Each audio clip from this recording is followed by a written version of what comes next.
بولنے سے رب دسے، اللہ اللہ بولنے سے رب دسے، اللہ اللہ بولنا آقا کسے، سب کو چھوڑ کر رب کو دے، سب کو چھوڑ کر رب کو دے، رب کی نظر سے سب کو دے، چلنے والے کو ایک قدم رستہ، چلنے والے کو ایک قدم رستہ، پیر کامل ملے تو رب ابوش دستا۔ درویش کی نصیحت ہے کہ تیرا سینہ، درویش کی نصیحت ہے کہ تیرا سینہ، کمال حق سے بڑھ کر عامل قرآن بن جانا۔ آخر میں فرمایا گر نہ جائے میری قسمت میں مدینہ جا کر، گر نہ جائے میری قسمت میں مدینہ جا کر، اے خدا کیا کروں، اے خدا کیا کروں تیری جنت لے کر۔ مگر بزرگ عزیز ساتھیوں، یہ اشعار آپ ہمیشہ گنگنایا کرتے تھے، اور اس اشعار میں اتنی ساری باتیں یہ آپ نے واضح طور پر سماعت کیا، اور عشق و محبت کی کیسی باتیں ہیں اسے بھی آپ سماعت کر چکے۔ اس سے پہلے والے حضور درویش بابا کی سیرت میں آپ نے کل آپ کے سفر حرمین شریفین، پھر اس کے بعد بغداد معلیٰ کا سفر، پھر وہاں سے کوفے کا سفر، اور کوفہ کے بعد آپ نے 9 مہینے بیت المقدس کا بھی سفر کیا، اور بیت المقدس میں وہاں جتنے بھی اولیاء کرام تو بات کے ہیں، وہاں انبیاء کی مزاریں ہیں، بے شمار انبیاء علیہ الصلوۃ والتسلیم کی مزاروں کی آپ نے زیارت کی، چلا کشی کی، ذکر و اذکار آپ نے ذکر و اذکار میں وہاں مشغول رہے، پھر بیت المقدس ہوتے ہوئے آپ نے واپسی کا راستہ اختیار کیا۔ آپ نے کل یہ سماعت کیا کہ واپسی کے راستے میں آپ نے پیدل ہی راستے اختیار کیا، پھر وہی راستے تھے، سنگلاخ زمین تھی، ریتیلی زمین تھی، پھر دھوپ کی شدت تھی، اور ساتھ ہی ساتھ جنگل کے ڈراؤنے معاملات تھے، ساری چیزیں تھی۔ ساری چیزوں سے بے خوف ہو کر رب کی ذات پر توکل کرتے ہوئے آپ نے جو سفر شروع کیا تھا، اس سفر کو آپ نے اختتام کرنے کی طرف قدم بڑھایا۔ مگر بزرگ عزیز ساتھیوں، حضور درویش بابا رحمۃ اللہ علیہ کی سیرت میں یہ ملتا ہے، یہ جو حج کا سفر آپ نے کیا، اتنا لمبا سفر، اس سے پہلے آپ گھر سے باہر صحیح طریقے سے نکلے بھی نہیں تھے۔ یہی حج کے سفر سے پہلے میرج آئے تھے، گھر سے پہلے مرتبہ قدم رکھے تھے، پھر اس کے بعد میرج کے بعد ممبئی سے پھر اجمیر، پھر یہ لمبا سفر جو کہ حج اور بغداد معلیٰ، کوفہ، بیت المقدس کا، یہ سب سفر ایسا آپ نے سفر کیا جس سفر کے راستے سے آپ واقف ظاہری طور پر نہیں تھے۔ رب پر توکل، اس کے بعد راستے میں آنے والے سارے واقعات، ساری چیزوں کے ذریعے سے آپ کو پتہ چلا ہوگا کہ حضور درویش بابا رحمۃ اللہ علیہ کی شان و عظمت کتنی بلند ہے، اور یہ بھی پتہ چلا ہوگا کہ اللہ کا جو ہو جائے پھر اللہ تبارک و تعالیٰ اسے ایسے راستے عطا فرماتا ہے کہ جس راستے پر اسے بظاہر تکلیفیں، دشواریاں اور مصیبتیں نظر آتی ہیں، لیکن وہ بندہ ان ساری چیزوں کو برداشت کر کے کرنے کو جو ہے اپنی آخرت سمجھتا ہے، اپنی نعمت سمجھتا ہے۔ یہی حضور درویش بابا رحمۃ اللہ علیہ کے ساتھ بھی تھا۔ تو یہ سفر آپ نے جب مکمل کیا تو آپ واپس جب آ رہے تھے ہندوستان، تب آپ نے راستے میں جتنے بھی اولیاء کرام کی مزارات ہیں، باحیات اولیاء کرام تھے، سب سے ملاقات کرتے ہوئے آپ نے مغرب یعنی نارتھ کی طرف سے ہوتے ہوئے وہاں بھی آپ نے بہت سارے کام کیے۔ آپ دیکھیں ایک بندہ 17-18 سال کی عمر میں حج کے لیے نکلا، ظاہر ہے اس کے پاس معاش کا کوئی ذریعہ نہیں، یعنی وہ کوئی روزی روزگار نہیں کما رہا۔ میرج سے تعلیم دین حاصل کرنے کے بعد، پھر مرشد سے بہت ساری چیزیں حاصل کرنے کے بعد سیدھا میرج آتے ہیں، اور میرج میں بھی آپ کا کوئی بزنس نہیں تھا، کوئی معاملہ نہیں تھا، کوئی نوکری چاکری نہیں تھی، کوئی مزدوری والا معاملہ نہیں تھا، بلکہ صرف ایک ہی چیز تھی، ایک ہی ڈیوٹی آپ نے کی، ایک ہی بزنس آپ نے کیا، وہ رب کا ذکر اللہ میں آپ مشغول رہے۔ اب جب پورا سفر ہو کے واپس پلٹ رہے تھے، پلٹتے وقت آپ نے خاص طور پر مشرقی اور مغربی علاقے میں جہاں جہاں بھی مساجد کی ضرورت ہوتی اور جہاں جہاں بھی مدارس کی ضرورت ہوتی، حضور درویش بابا کی سیرت میں یہ ملتا ہے، آپ وہاں کے لوگوں کو اکٹھا کرتے، اپنے ذاتی خرچے سے آپ وہاں مساجد کی تعمیر کراتے، جہاں مدرسوں کی ضرورت ہوتی وہاں مدارس کی بھی تعمیر کراتے، اور جہاں بچے یتیم ہوا کرتے انہیں کسی مدرسے میں داخل کرا کے حافظ قرآن بھی بناتے۔ آپ کی ہسٹری میں یہ ساری چیزیں پائی جاتی ہیں، لیکن یہ ساری چیزیں اتنے مخفی اور اتنے پوشیدہ انداز میں آپ نے کیا کہ اس کے چرچے نہیں ہو۔ اس سے سمجھ میں یہی آتا ہے کہ آپ کا ہر کام جو ہے اللہ رب العزت کو خالص راضی کرنے کے لیے تھا، دنیا کی نام و نمود کے لیے ہرگز نہیں تھا۔ آج ہم کسی کو اگر کامیابی بناتے ہیں تو آج ہم اس کی کامیابی پر سب سے زیادہ جشن ہم مناتے ہیں، خوشیاں مناتے ہیں کہ ہماری وجہ سے وہ کامیاب ہوا۔ حضور درویش بابا رحمۃ اللہ علیہ کی شخصیت ایسی شخصیت تھی، پتہ نہیں ان کے ہاتھوں پر اور ان کے نصیحتوں پر عمل کرتے ہوئے کتنے لوگوں نے کیسے کیسے درجے حاصل کیے اور کتنوں کی بگڑی جو ہے ان کی وجہ سے بن گئی، اس کا حساب نہیں ہے۔ لیکن اس کے حساب کو نہ تو درویش بابا نے اپنے ساتھ رکھا اور نہ ہی اس چیز کا تذکرہ لوگوں میں آپ کرتے تھے۔ آپ ان ساری چیزوں سے بے نیاز، آپ ان ساری چیزوں سے باہر تھے، آپ ان ساری چیزوں پر توجہ نہیں دیتے تھے، بلکہ آپ کا مقصد صرف اور صرف یہ تھا کہ مخلوق کے خدا کی خدمت بھی ہو اور ساتھ ہی ساتھ جو تشنگان علوم نبویہ ہیں، یعنی علم دین حاصل کرنے کے جو پیاسے ہیں ان کی پیاس بجھائی جائے، اور جہاں مساجد مدارس کی ضرورت ہو ان کا اہتمام کرنا، یہ آپ کا اہم مقصد تھا۔ تو اتنے بہت سارے مساجد و مدارس آپ نے شمال میں، مغرب میں آپ نے قائم کیے ہیں، بس ہمیں پتہ نہیں ہے اور اس کی ہسٹری بھی نہیں ملتی ہے۔ وجہ اس کی یہ ہے کہ آپ نے یہ سارے کام جو ہے اللہ کی رضا کے خاطر کیے۔ بس اتنا ملتا ہے کہ آپ کے اس سفر میں یہ ساری چیزیں آپ کرتے ہوئے آئے ہیں اور لوگوں کو نصیحت کرتے ہیں کہ اس کی حفاظت کرو۔ اتنا ہی نہیں، کہیں اگر مساجد قائم بھی کرتے تو آپ ایک کام ضرور کرتے کہ اس مساجد کے ساتھ 2-4 کمرے یا 2-4 گھر جو ہے کرائے کے طور پر، جو کہ مسجد کی آمدنی کے لیے وہ ہو جائے، اس طرح بھی آپ اپنے ذاتی خرچے سے سارا معاملہ کرتے۔ ایک درویش جس کے پاس کچھ بھی نہیں ہے، کمانے کا کوئی ذریعہ نہیں ہے، لیکن اتنے سارے کام اپنے ذاتی خرچے سے کرے، یہ اللہ تبارک و تعالیٰ کی نعمت ہے۔ محترم بزرگ ساتھی، حضور درویش بابا رحمۃ اللہ علیہ کے حوالے سے یہ بتایا جاتا ہے علماء کرام کی زبانی کہ حضور درویش بابا رحمۃ اللہ علیہ کو اللہ تعالیٰ نے دستے غیب عطا فرمایا تھا، دستے غیب عطا فرمایا تھا۔ جہاں مساجد تعمیر کرتے وہاں جب مزدوروں کو مزدوری دینے کا وقت آتا،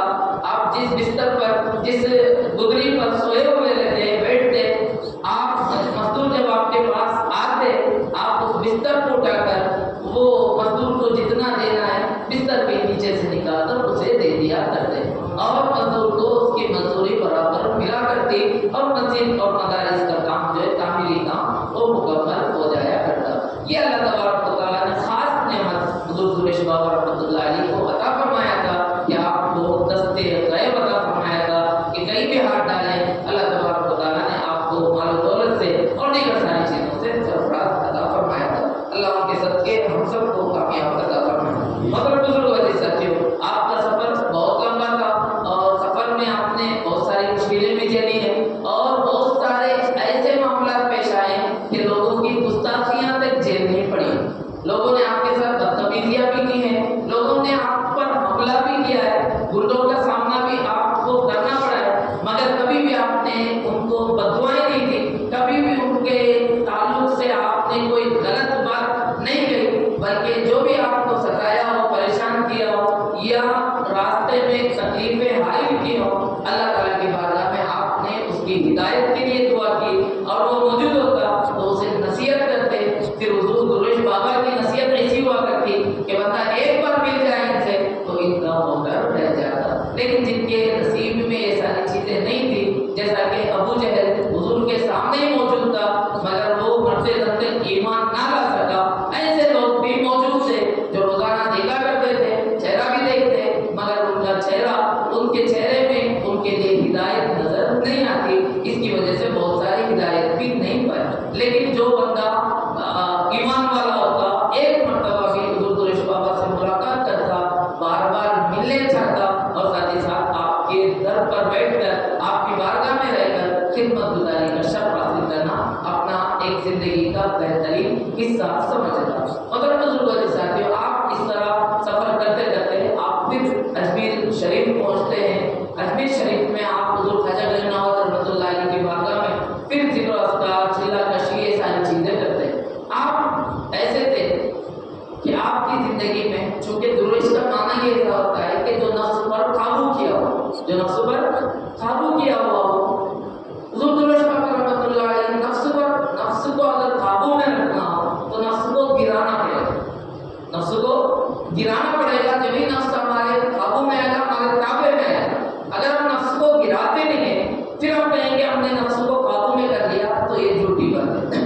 حضور درویش پاک رحمۃ اللہ علیہ کی زندگی میں ایک واقعہ ملتا ہے کہ اجمیر شریف میں جب آپ کا قیام رہا واپسی پر، تو آپ کیا کرتے تھے کہ شاہجہانی مسجد میں جو ہے آپ نماز پڑھتے، پھر وہاں پر جو ہے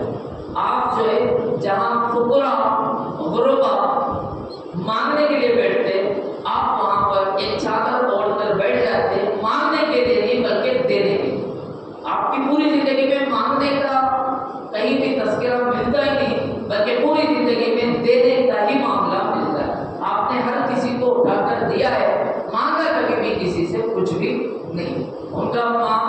مرکز حضرت درویش بابا رحمۃ اللہ علیہ کا ایک ہی تھا کہ رب سے مانگا جائے. آپ کا کہنا بھی یہی تھا، سب کو چھوڑ رب کو دے، رب کی نظر سے سب کو دے. جب ایسا معاملہ جب بندے کے اندر آ جائے تو پھر وہ بندہ رب کا جب ہو جاتا ہے تو رب اسے ہر طرح سے بے نیاز رکھ دیتا ہے. تو درویش بابا وہاں بیٹھا کرتے تھے. بیٹھنے کی وجہ کیا تھی کہ غربا فقراء مساکین کے ساتھ جب بیٹھیں گے، یہ جو ہمارا نفس ہے جسے بڑا غرور ہے، بڑا تکبر ہے، یہ تکبر میں ڈوبا ہوا رہتا ہے. جب ایسی جگہ بیٹھے ہیں جہاں پر غربا فقراء مساکین بیٹھتے ہیں تو اس نفس کو ذلت اٹھانی پڑے گی، یہ نفس ذلیل ہوگا. حضور درویش بابا نے ایسا ہی کیا، لیکن مانگنے کے لیے نہیں بیٹھے بلکہ دینے کے لیے بیٹھے. ایک بار کیا اجمیر کا حالیہ آپ کو پتا ہے کہ وہاں بہت بھیڑ بھاڑ ہوتی ہے، عام دنوں میں بھی خاص دنوں میں بھی. ایک وقت ایسا آیا کہ آپ بیٹھے ہوئے تھے، گدڑی اوڑھے ہوئے تھے، چادر اوڑھے ہوئے تھے، کہ ایک نوجوان جو ہے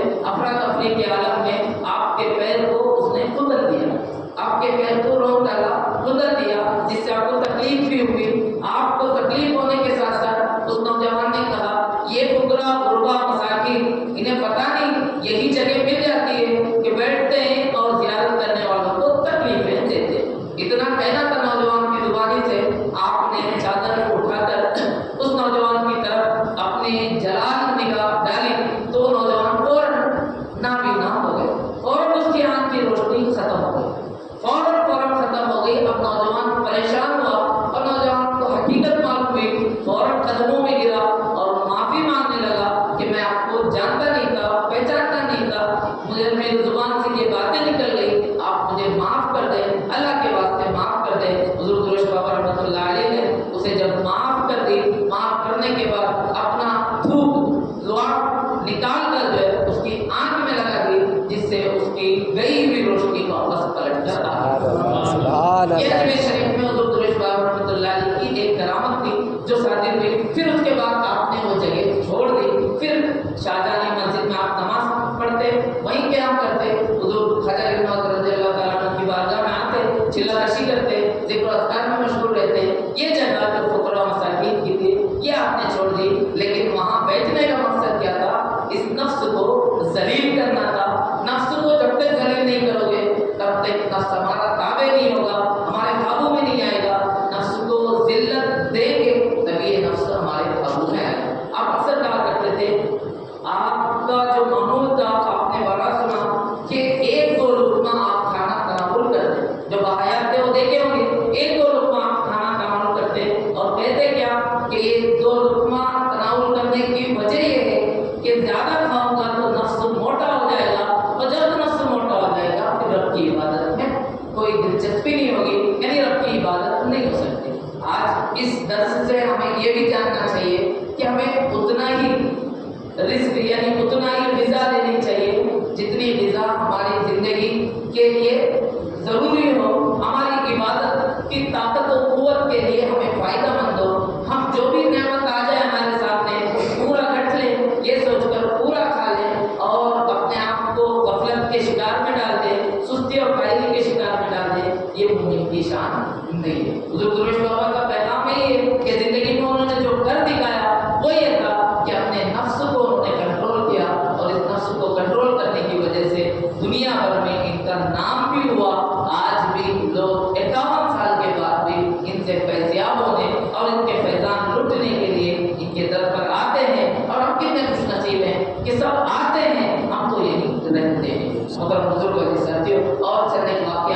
پھر خواجہ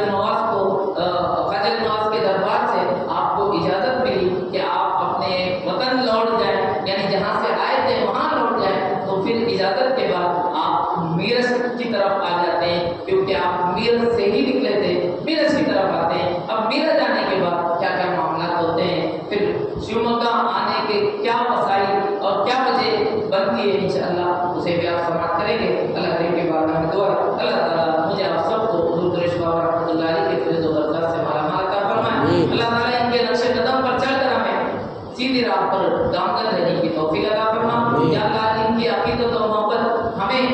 مرتے دم تک اور ہماری نسلوں کو قیامت تک رکھنے کی توفیق عطا فرما۔ یا اللہ ان کے دامن سے وابستہ رہ کر دنیا میں بھی اور آخرت میں بھی کامیاب ہونے کی ہمیں توفیق عطا فرما۔ استغفر اللہ رب العالمین و اتوب الیہ۔